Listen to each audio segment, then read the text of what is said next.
มึงน่ะลาดใบเบิร์ดเลยเนาะมันจะออกฟองใดเลขหมูก็ซื้อเลขหมาก็ซื้อ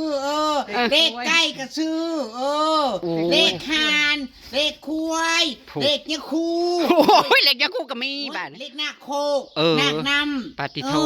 ลาดใบเบิร์ดแล้ว เพิ่งผ้าก็ซื้อเลขแล้ว อินซี เลขนกแอนนกอินซีดี นกอินทรี ปฏิโท เลขป้าก็ซื้อเลขกวางแล้วดิ เลขลิน แล้วดิ ก็เว้าไปเลยดิ เด็กเสือซื้อเพิ่นเลย เลขเสือ อ๋อ เลขช้าง จ้ะเสือนี่เน้นเหลือเกินเนาะ เลขลิน ป๊าดถูก เล น้ำซัด ขเม่น ถูกน้ำซัด เลขแมงมุม โอ้ยมันยันมัน ขนาดเขาบอกให้ชื่อกูก็ชื่อไว้ ลาดใบเบิร์ด เลขแมงมุมก็ชื่อ โอ ไว้ ้ยมันบ่ถือกูก็งืดตายแล้วขนาดนี้เลย ทั้งอ่างกูก็ชื่อเลยเลข ทั้งอ่าง เลขปลาแกง โอ้โอ้ เอ โอ้ อ ปากเก เล ก ขปลาขาว พูน เลขกระปู ที่ เล ถู ข ก กุ้ง มาติดเต้า เลขหอย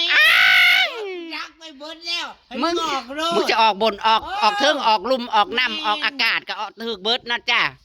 พูดว่าเจ้า ออกทุกๆ ชักเจ้าไปเอาไว้พันบ่แต่ละมือนะหึ น้ำกระถือโคกกระถือ เจ้าคือมาฝันหลายอย่างแท้แต่ละมือนะ รักไว้เฮ้ยชื่อรักไว้เฮ้ยมึงสิออกทำไมกับกูสิรักไว้ขอป้าก็สิรักไว้ลอยน้ำก็สิรัก เล ไว้ ขว่า เลขร้อยหูก็ซื้อไปแล้ว99จ้า เลขในบ้านก็อยู่รักไว้ มีหยังในเลขในบ้านนะ เบิ่ง เลขในบ้านมีหยังในบ้าน เลขในบ้านกับหมูมาเป็ดไก่นั่นเด้เออในบ้าน เลขสัตว์บ้าน เออ สัตว์เลี้ยงเนาะเล ใน ข ป้าก็เสือสิงนั่นเด้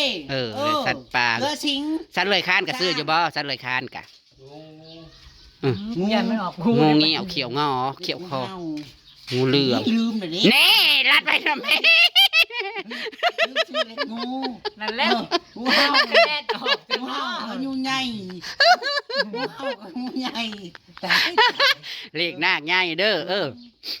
พันยางเห็นวัดไปเห็นหูพญานาคปั้นเธอเลยอยู่พระโบซื้อเสียใจได้หันน่ะโอนกระเบิดแล้วประมาณนี้ บัญชีกับเบิร์ดขอFCก่อนถู เรียกแต่ไม่ พี่น้อง ใช่ที่พี่ถูก เห็นที่ถูก หมอง ใส่ซอยนั่นใส่ซอยพัดประมาทอยู่เขาเห็นผุดสนงสแนวก็มี เริ่มคัน เริ่มจากโลกแต่ว่า พี่น้องนักสิบ้าถ่ายคลิปของเงินเอซีซื้อเลขอีกแล้วนี่นะ บ่ได้มันเรียกงูอ่ะห้าวน างสิคอนเทนต์อันขอเงินพี่น้องเอฟซีซื้อเลขพี่น้องสิให้นางเฮ็ดคอนเทนต์อยู่บ่จ้า เพราะว่าเลขว่านี่นางวางลายได้นางซื้อลาดใบเบิดเลยสัตว์ป่าสัตว์บ้านสัตว์น้ำสัตว์อยู่เทิงอากาศบินห่อเฮินอยู่เทิงอากาศพวกนั้นก็ซื้อลาดใบเบิดค่ะนางเอาอวนเอาด่างเกินเป็นลาดใบเบิดค่ะแม้แต่นกแอ่นตัวน้อยๆนกกระจิบกระจอกนางก็ลาดใบเบิดค่ะ นกอินทรีก็เอาค่ะโพดโพ บ่ได้ลืมที อยู่ในน้ำก็งมกุ้งหอยปูป่ากบเขียดบริย่างค่ะนางดักไว้เบิดบ่ถือกระเงินแล้วน่ะสูเลขร้อยหูก็ซื้อไปแล้ว99หู เรื่องงูเดียวซะดันออกแต่ละคนเงือดขนาดรถเล็กนี่ เลขร้อยหูพอจงไว้หูเดียวไปออกตัวหูเดียวนะสูทั้งบนทั้งล่างแต่กูสิหัวนะสูอ่างทางใจอ่างเด่นนะมื้อนี้ยังไงก็ต้องมีเฮอยู่แล้วจ้าพุ่นคันเฮแล้วก็พุ่นล้างเบียร์ลาบซาบอยู่เพื่อนนางคันพุ่นเส้นมากินก่อนโลด ตอนนี้นะบ่ายสองแล้วพี่น้องเอ้ยคุณลุงหิวข้าวแล้วได้อันไปซาปลาก็ได้ปลาข้อตาบอดโตป๊อกไงบางในผู้คนเหล่าเหงาจะซ้ำทบเข่านี่ นี่แหละได้ตัวเดียวนี่แหละไปซาปากกัน ไอ้แก้วกันย่องแท้ย่องว่าย่องน้องไผ่จนปั่มปลาคออยู่ในขี้ต้มจนมองออกล่อ ก็ได้นะพ่อใหญ่ได้จนตัว เจ้าที่เอาอยู่ลุงลูกไผ่ลอย เอาอยู่บ่ จ้าตายจน ซาปลาเก่งลุงเอาอยู่ เจ้า ลูกเคยมาดูเบิ้งแน่นี่อันนี้ปูเด้อนี่พี่น้องเด้อนี่ลูกไผ่ลาโอ้ยเนาะ เขินไอ้แก้วคือเขินผล ดูมัน เคยเขาอยากว่าลุงกับย่องร้านน้องไผ่ ไปกินกับแซ่ คันว่าตายแล้วเจียวมกลงกับน้องป่านั่นเลย นาโคงให้เป็นคนเฮ็ดมอบให้เพิ่นเลยก็บอก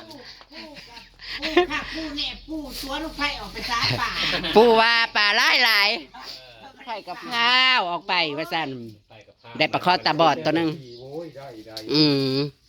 นี่มันน้ำล้นเคยเชื่อมัน ไปกับข้าวขี่รถมาแต่บ้านคืมตั้งใจมาซับ ภาษาป่าก็เด้น่ะได้ก้อยหนึงบ่เฮ้ยเอามาเบิ่งดูน่ะได้ก้อยหนึงจ้าพี่น้อง ปลาใหญ่ตัวหนึง ก็ใหญ่ตัวหนึงบ่ก็ใหญ่จ้าคนนั้นมาทางใดเนาะ มันตาบอดเรื่องตัวเดียว ทั้งผัวก็ว่าออกไปสำรวจเบิ่งแล้วว่ามันอีหยังก็มันไล่กันอยู่ว่ะ พ่อไล่กันอยู่ บัดนั้นเพราะว่างูไล่กินปลาซิวโอ้ยว่าอันไอ้แก้วอันย่องน้องไผ่นี่ติค่ะน้องไผ่น่ะก็ตักง่ายสาป่าน่ะกุนบ่ได้เมื่อยตากแดดก็ได้โพดโพ บริมัดเงาเลย เขาว่าสิได้ให้เป็นน้องไผ่ลอยบ่ห้วยนะเขาก็สิยกให้เนาะสู่ได้เบิกเพิ่นสิจกน้องให้อีก ไปเฮ็ดไปซับไปซ่าวแล้วไผ่ล่าไผ่ลอย สิปลูกเคียงใหม่ให้พ่อ น่ะเฮ็ดอันเทียงโมเดิร์นของอีคันอีกให้นะ สิปลูกเคียงโมเดิร์นให้ใหม่ น้องไว้ให้บ่แม่นไว้เลี้ยงป่าแล้วไว้พังตื่น เอาบาปน้องไผ่เด้อสิบอกน้องไผ่กันเด้อ เฮ็ดได้สาปลูกกับหัวยุ่ม ปู่คือสิดีใจ อืม ว่าสิอายุยืน100 ปีบ่จัง ดีใจว่าเท้า เศร้าเป็นโรคเป็นวินกับหมองแล้วได้ปู่ก็ได้ บอกไปทั่วทุกกระไรโอ้ย หรือว่าสิเอาอันน้องชายกลุ่มบ้านบ่ โอ้ยบ่เด้อ นี่นั่นแหละสิเอาน้องชายกูหรือสิเอาน้องชายแก้ว พ่อน้องชายมึงไง เป็นอะไร เอาน้องคอยซา มันบอกเป็ก แล้วดีกี่ลายได้สิบ่เป๊กได้เราเป๊กถึงเช้าชูแรง รับเป็กรับผู้เดียวสิ เป๊กจนหน้าลาย ไอ้สวงบ่ เป๊กจนบ่มีวันสวง บ่มีสิทธิ์สวง เอาทานมาขายให้อีพ่อในสอบหนึงคุณพ่อก็อุดหนุนซอยวะ เป็นลงทานขายเลย บ่มีสิทธิ์สวงเลยลูกเมียเดี๋ยวยังอยู่ ก็อยู่น้ำกันนั่นแหละแต่เมียเราใจดีเนาะ เออ นั่นบ่ตะกี้เพิ่นไปแว่จะได้เพิ่นไปแว่อ้ายเพิ่น บ่ อ้ายคันเพิ่นเดี๋ยวนี้บ่ค่อยเห็นไปแว่ มันสูงผลไปหน่อยมันนานสูงเกิน เอาลงก็ได้อะ ใจยังห้อย เนาะ มันจะหิวเข่าเลยนะ 2 โมง ล้นกิโลดมันบ่ใหม่ดอกเฮาใส่เกลือลายอยู่ วันนี้มี นะจ๊ะทุกคนออกมาตัวไหนเจียมลาก็ถูกหมดค่ะนางดักไว้หมดแล้ว ปลาน่ะบ่ได้ซื้อเด้อเด็กปลา เอานั่งนำมาแล้วพัดนำนั่งกระดักไว้หมดเลยจะกุ้งไว้ปูป่า มันซื้อกับปูเลยมันซื้อ เลข เต้า ถ้าเบิ่งมามันนั่งกระดักไว้เบิดเดี๋ยวมันสิถือบ่ นางซื้อเต้านางปล่อย แต่ว่าถือแน่นอนนะคะจักสิถือหยัง นางได้เต็มเต้า ก็นี่แหละเนาะแต่ละมือแต่ละเว้นแต่ละงวด ทุกวันที่1วันที่16ค่ะ ของทุกๆเดือน แดงเอาน้องไผ่เลยซะ นั่นดิ ตาดองกับสิให้เจ้าก็ได้ เฮาก็สิมีรุ่นกันนะคะ แต่มื้อนี้เจ๊สิอารมณ์ดีอยู่นะคะ คือสิถูกเลขอยู่ได้เว้าแล้วก็ ซา หัวอย่ามาลา มาที่จะเรียนน้ำกันเอาไหม นะมันเลยกบก็ได้นะ อยู่ตู้เย็นเก็บแล้วรถ ให้ใช้อันน้ำมันหมออันนั้นนะปะเท้าบ่น้ำมันกระปุ้นเธอนะต้องเอาน้ำใส่ย่างอยู่เมื่อวานนี่สักคันเพิ่นเอากระปุ้นมาพี่น้องตะกี้ว่าสิบ่มีกระปุ้นใส่โอ้ยแซ่บกิน2 มื้อก็บ่เบิดความแซ่บนะ แล้วอย่ามาน้องไผ่กิน อลีได้นางก็เฮ็ดแซ่บได้น้ำยาน้ำเยอะ ใจน้อง น้ำ ไผ่ ยาปรุงยาปลามื้อนี้พ่อออกบ่ได้มาบ่ซ้อนบ่วันสิวันชาติแหละ พ่อสอนมืออื่นพูนวันศาสตร์ โยยันว่าพักไว้ก่อน เป็นประชุมตอนบ่ายมีประชุมตอนเช้ามีสอน